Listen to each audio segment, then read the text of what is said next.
Libya के हुक्मरान dictator Muammar कद्दाफी America के वजूद और इसके मुस्तकबिल में इसके सर्वाइवल के लिए बहुत बड़ा खतरा बन गए थे।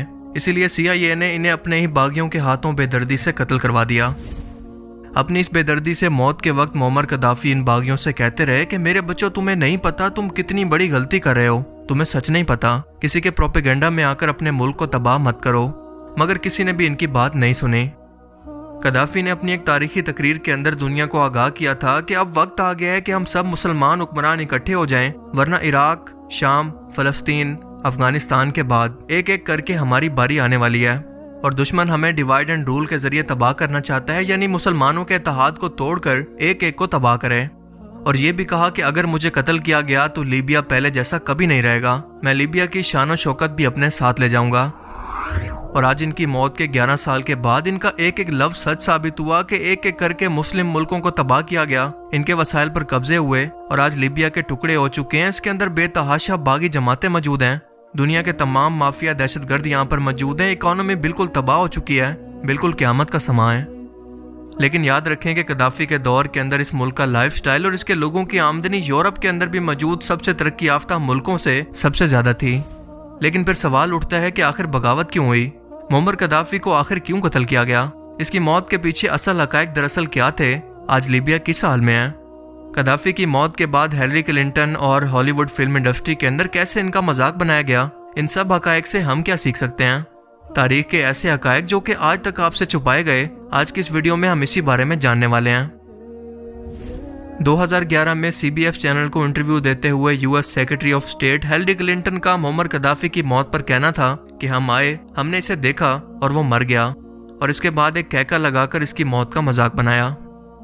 हिलरी क्लिंटन के ये अल्फाज कद्दाफी को नेटो और इसके साथियों की मदद से अपने ही ब्रेन वॉश बागी लोगों के हाथों एक साजिश के जरिए बेदर्दी और शर्मनाक तरीके से 20 अक्टूबर 2011 को जलील और रुस्वा करके कत्ल करने के बाद के थे। जलील और रुस्वा का लफ्ज मैंने इसलिए इस्तेमाल किया क्योंकि पहले इन लोगों ने मुअम्मर कद्दाफी को 5 गोलियां इनकी पेशाब वाली जगह पर मारी। जब इनके अंदर से ब्लीडिंग शुरू हुई तो इनके कपड़े फाड़ कर लातों और मुक्कों से इन्हें मारा गया, जिसके बाद इनके सर और पेट के अंदर गोलियां मारकर इन्हें कत्ल कर दिया गया। इस दौरान अपने चेहरे से खून साफ करते हुए वो बस यही कह रहे थे कि खुदा इस जुल्म की इजाजत नहीं देता। मेरे बच्चों, आप नहीं जानते कि क्या सही है और क्या गलत। लेकिन वक्त ने यह साबित कर दिया कि इनकी मौत के बाद लीबिया आज एक जहन्नुम से भी बदतरीन जगह बन चुकी है। लेकिन मुअम्मर कद्दाफी के 42 साला दौर के अंदर ये दुनिया की किसी जन्नत से कम नहीं थी। और इसकी वजह के इस टाइम में लीबिया के अंदर तालीम, सेहत, बिजली, गैस और पानी बिल्कुल मुफ्त थे। जी हाँ, आपने सही सुना, किसी के घर में कभी इसका कोई बिल नहीं आया। आज भी आप किसी एक तरक्की याफ्ता मुल्क की भी मिसाल नहीं दे सकते कि जहां पर ये तमाम बुनियादी जरूरियात मुफ्त हों और लोगों का लाइफ स्टाइल इतना हाई हो। इसके अलावा लीबिया में सैलरी और बिजनेस टैक्स फ्री थे। लीबिया का स्टैंडर्ड ऑफ लिविंग पूरे अफ्रीका में सबसे हाईएस्ट था और ये मुल्क तेजी से तरक्की करके दुनिया की सबसे मजबूत मईशत बनने जा रहा था। लीबिया में अगर कोई शख्स एग्रीकल्चर या फार्मिंग को पेशा बनाना चाहता तो इसे जमीन, घर, इक्विपमेंट, लाइफ स्टॉक, खाद, सब कुछ हुकूमत मुफ्त में देती। यहाँ कोई भी शख्स बेघर नहीं था क्योंकि लीबिया में हर शख्स के पास अपना जाती घर होना एक बुनियादी जरूरत माना जाता, जिसके अंदर हुकूमत इनकी मदद करती। किसी भी स्टूडेंट को जॉब ना मिलने तक हुकूमत इसे सैलरी देने की पाबंद थी। कद्दाफी के दौर में लीबिया का लिटरेसी रेट यानी पढ़े लिखे लोगों की तादाद 10% से बढ़कर 88% तक जा पहुंची थी। शादी के वक्त हर कपल को $50,000 और डिलीवरी के वक्त माँ और बच्चे को $5,000 हुकूमत अदा करने की पाबंद थी। नई गाड़ी खरीदनी है तो इसकी आधी पेमेंट हुकूमत करती। कद्दाफी ने बैंक्स और ऑयल को नेशनलाइज कर दिया था, जिसकी वजह से बैंक लोन इंटरेस्ट 0% था और पेट्रोल तो पानी से भी सस्ता था। कैन यू इमेजिन के लीबिया के ऑयल की फरोख्त का कुछ हिस्सा हर शहरी के अकाउंट के अंदर डायरेक्ट हुकूमत भेजा करती। मेगा नेशनल इलेक्ट्रिक ग्रिड हुकूमत ने बनाया जो कि पूरे लीबिया को मुफ्त में बिजली फराम करता। ये इतना बड़ा था कि यूके, बरतानिया और फ्रांस के ग्रिड स्टेशन भी मिलकर इसके साइज और पावर का मुकाबला नहीं कर सकते।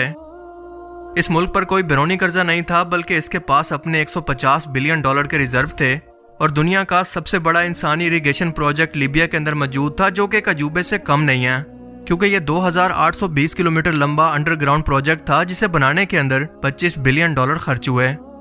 नोबैन सैंडस्टॉर्म इको फायर सिस्टम यानी जमीन के नीचे मौजूद दुनिया का सबसे बड़ा फ्रेश पानी का जखीरा, जिसका कुछ हिस्सा मिस्र, कुछ सूडान, कुछ लीबिया और कुछ चाड के अंदर मौजूद है। ये आइस एज के ज़माने का मौजूद ज़ेरे ज़मीन सबसे फ्रेश पानी है, जो कि कई हज़ार सालों से यहाँ पर मौजूद है इसका जितना हिस्सा सिर्फ मिस्र के अंदर जमीन के नीचे मौजूद है वो इतना ज्यादा है जितना दरियाए नील ने 500 सालों के अंदर इतना पानी नहीं बहाया। जबकि लीबिया के लोग इसी इको फायर से ताज़ा पानी पी रहे हैं जिसे गद्दाफी ने अपने लोगों के लिए बनाया था, जो कि अगले 1000 साल तक इस तरह से ख़त्म नहीं होगा, चाहे इससे जितना मर्जी पानी पी लें। जिसका सिला लीबिया ने नेटो के साथ मिलकर गद्दाफी को जलील और रुस्वा करके कत्ल करके दिया। मगर सवाल यह है कि ऐसे हालात आखिर पैदा कैसे हुए? नेटो ने ऐसी क्या चाल चली कि गद्दाफी के अपने ही लोग इसे कत्ल करने निकल पड़े? पहली वजह थी मुअम्मर गद्दाफी के आइडियाज़, जिसकी वजह से वो मुस्तकबिल में अमेरिकन इकॉनमी को टक्कर देकर इसे पीछे छोड़ने वाले थे। क्योंकि आप सभी लोग जानते हैं कि कोई भी मुल्क अपनी इकॉनमी की वजह से ही सुपर पावर कहलाता है। किसी मुल्क के पास चाहे जितनी बड़ी मर्जी आर्मी क्यों ना मौजूद हो, अगर इसे चलाने के लिए इस मुल्क के पास रिसोर्सेज मौजूद नहीं तो ये आर्मी किसी काम की नहीं। दूसरी वजह थी गद्दाफी का मुसलमान लीडर्स को इकट्ठा करके नेटो के खिलाफ एक ब्लॉक मुस्तकबिल के अंदर बनाने का खदशा। और तीसरी सबसे अहम वजह थी ऑयल, जिसकी वजह से अमेरिका ने पहले अफगानिस्तान, इराक और सीरिया वगैरह को इस मकसद के लिए पहले ही तबाह कर रखा था। आप सोच सकते हैं कि इस बात का सबूत क्या है? इसका सबसे बड़ा सबूत है हिलरी क्लिंटन की ईमेल्स लीक, जिनमें साफ जाहिर था कि फ्रांस और अमेरिका ने साजिश के जरिए लीबिया को तबाह करने के लिए जानबूझकर साजिश के जरिए गद्दाफी पर हमला करवाया, और इसमें यूएई और कतर भी शामिल थे। इसके अलावा एक और सबसे अहम तरीन वजह जो कि लीबिया पर अटैक की वजह बनी वो ये थी कि लीबिया क्योंकि अफ्रीकन कॉन्टिनेंट के अंदर आता है और लीबिया के पास 143 टन गोल्ड रिजर्व मौजूद थे, तो इसका मुस्तकबिल में इरादा था कि वो पूरे अफ्रीका के अंदर अपनी एक गोल्ड दिनार की करेंसी को लॉन्च करे, जिसके बाद ये पूरे अफ्रीका के अंदर अपनी खुद की गोल्ड करेंसी यानी गोल्ड दिनार के अंदर ऑयल की ट्रेड करता। और यूं अफ्रीका में मौजूद 17 फ्रेंच कॉलोनीज रह चुके मुल्कों के अंदर भी फ्रांस की करेंसी की बजाय अब इस गोल्ड दिनार के अंदर ट्रेड होती, जिसके बाद आहिस्ता आहिस्ता फ्रांस का कंट्रोल इन फ्रेंच कॉलोनीज पर खत्म हो जाता या उनके असर से आज़ाद हो जाते।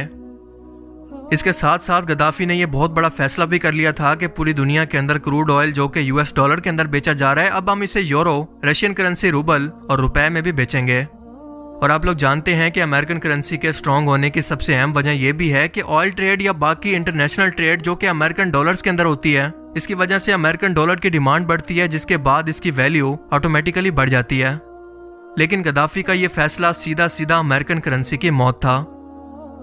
इसके अलावा लीबिया ने अमेरिका के राइवल मुल्क मसलन चाइना, रशिया और इंडिया से इनकी अपनी करेंसी के अंदर अरबों डॉलर की ऑयल की डील की थी।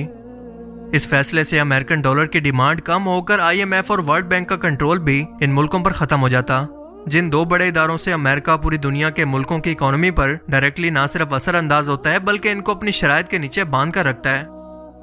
यानी अफ्रीकन मुल्कों को वर्ल्ड बैंक के कर्जों से या ट्रैप से हमेशा के लिए आज़ाद कर दिया जाता, जिसका मतलब कि अमेरिका का सिर्फ लीबिया पर नहीं बल्कि पूरे अफ्रीका पर कंट्रोल मुस्तकबिल के अंदर ख़त्म होने वाला था। लिहाजा ये बात तो बिल्कुल साफ है कि अगर अमेरिका इस वक्त कोई एक्शन ना लेता तो ये बाकी मुल्कों के लिए एक ट्रेंड सेट होता, और वो भी एक के बाद एक बिल्कुल ऐसा ही करते जो कि इनका हक भी है। मगर ये अमेरिका के मफाद में नहीं था कि इसका कंट्रोल बाकी दुनिया के ममालिक पर ख़त्म हो जाए, क्योंकि इसी एक वजह से तो वो बाकी दुनिया के ममालिक पर जब चाहे सैंक्शंस या पाबंदियां लगा देता है। और ये रेवोल्यूशनरी आइडियाज मुअम्मर गद्दाफी की मौत की असल वजह बने, जो कि इसके अपने लोगों के मफाद में थे। इसके अलावा एक अहम तरीन वजह यह भी थी कि नेटो ममालिक को अपने मुल्क के अंदर कॉलोनीज ना बनाने देना, क्योंकि गद्दाफी को अमेरिकन और इसके इत्तेहादियों की मदाखलत अपने मुल्क के अंदर बिल्कुल बर्दाश्त नहीं थी। इनसे पहले इदरीस अल-संसूई लीबिया का हुक्मरान था, जो कि एक मुकम्मल वेस्टर्न पपेट था। इसने नेटो के कई बेस लीबिया के अंदर बनाए थे, जिनके अंदर 5 इटालियन बेस सबसे अहम थे, और गद्दाफी ने आते ही इन सब अहम तरीन बेसिस को ख़त्म कर दिया। इसके अलावा आप जानते हैं कि लीबिया के अंदर क्योंकि ऑयल के बहुत ज़्यादा ज़खायर मौजूद हैं, और जब गद्दाफी ने इसे नेशनलाइज कर दिया तो इसका मतलब ये था कि कोई भी बाहर की कंपनी लीबिया में आकर ऑयल नहीं निकाल सकती और ना इसे कंट्रोल कर सकती है। लेकिन अमेरिका, फ्रांस, बरतानिया और कतर को अपनी ज़रूरियात के लिए यह ऑयल हर सूरत में चाहिए था।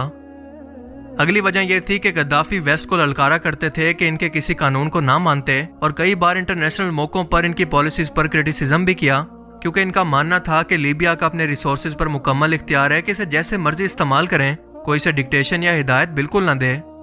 गद्दाफी को अपने फॉरेन अफेयर्स के अंदर भी किसी तरह की बैरूनी मदाखलत बर्दाश्त नहीं थी, और इन पॉलिसीज की वजह से वेस्ट को बहुत ज्यादा नुकसान हो रहा था। लिहाजा ये इसे कितनी देर बर्दाश्त करते, इनकी आंखों में ये शख्स कांटे की तरह चुभने लगा था।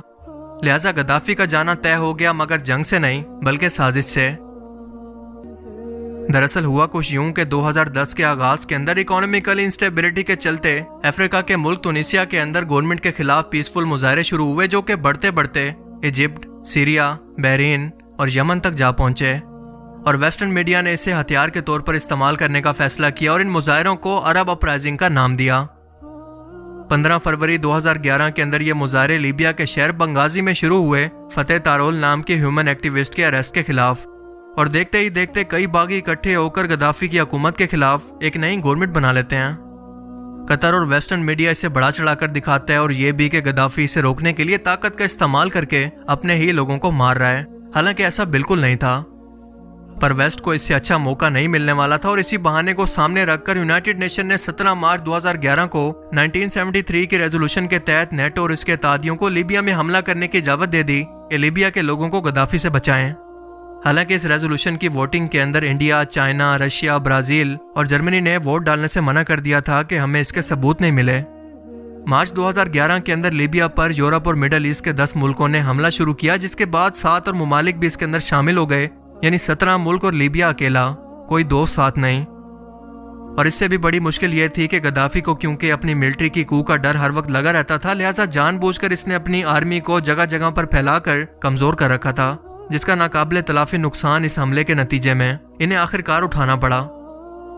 20 अक्टूबर 2011 को गद्दाफी 80 गाड़ियों के काफिले के अंदर बेंगाजी शहर जा रहे थे कि नेटो फोर्सेस ने इनके फोन से इनकी लोकेशन ट्रेस करके ड्रोन के जरिए इनकी गाड़ियों पर हमला करके इन्हें ज्यादातर को तबाह कर दिया। और गद्दाफी अपनी जान बचाने के लिए एक ड्रेनिंग पाइप के अंदर घुस गए, लेकिन बागियों ने इन्हें देखकर इस पाइप से बाहर निकाला और इंतहाई बेदर्दी और सफाकी से कत्ल कर दिया। 2 दिन तक इसकी लाश को फ्रीजर में रखा गया, लोग आकर इसकी लाश का दीदार करते रहे और आखिरकार रेगिस्तान के किसी खुफिया कमरों में इसे दफना दिया गया। जिसके बाद गद्दाफी के ये अल्फाज लोगों की समझ में आए कि जब मैं जाऊंगा तो लीबिया की शान और शौकत भी अपने साथ ले जाऊंगा, क्योंकि आज लीबिया 3 टुकड़ों के अंदर तकसीम हो चुका है। एक है दरमियाना हिस्सा जिसमें तमाम ऑयल के जखायर मौजूद हैं और इस पर लीबियन नेशनल आर्मी का कब्जा है। इसका नॉर्थ वेस्ट हिस्सा है गवर्नमेंट ऑफ नेशनल अकॉर्ड के पास, जो कि अमेरिकन सपोर्टेड है, और तीसरा हिस्सा बागियों के पास है। इन 3 मेजर हिस्सों के अलावा तमाम तरह की राइवल पार्टीज, मिलिटेंट्स, दहशतगर्द, माफियाज, गैंग्स, एजेंसीज और दुनिया भर के तमाम गैर कानूनी गैंग्स और दहशतगर्द तंजीमों में से कोई एक भी ऐसी नहीं है जो कि यहाँ पर मौजूद ना हो, जो कि गद्दाफी के दौर के अंदर इम्पॉसिबल था। यहाँ पर हर कोई किसी न किसी से लड़ रहा है, सब आपस में लड़ रहे हैं लीबिया के ऑयल के लिए। लीबिया पर नेटो ने जंग मुसल्लत की थी लीबिया के लोगों को गद्दाफी से बचाने के लिए, लेकिन इस वक्त जब इस मुल्क के लोग एक दूसरे से ऑयल पर कब्जा करने के लिए लड़ रहे हैं, इस बात से यूनाइटेड नेशन को कोई मसला नहीं, ना ही नेटो फोर्सेस को, क्योंकि उनका मकसद तो पूरा हो गया। इस वक्त लीबिया के अंदर करप्शन, तबाही, बेरोजगारी, क्राइम, कत्ल हर जगह पर बस यही नजर आता है। इनका हाल पूछने वाला दुनिया में कोई नहीं। लीबिया के लोग आज भी इन लोगों के मुंतजिर हैं जो कि इन्हें गद्दाफी से बचाने के लिए और एक अच्छा मुस्तकबिल देने आए थे। यहाँ के 50,000 लोग अपनी जानें देकर आखिरकार समझ गए हैं कि जब मैं जाऊंगा तो लीबिया की शान और शौकत को भी अपने साथ लेकर जाऊंगा। इन अल्फाज का मतलब क्या था? और इन तमाम हकायक से हमें ये सीखने को मिलता है कि दुश्मन कैसे आपको बिना हथियारों के साजिशों के जरिए ही तोड़ सकता है।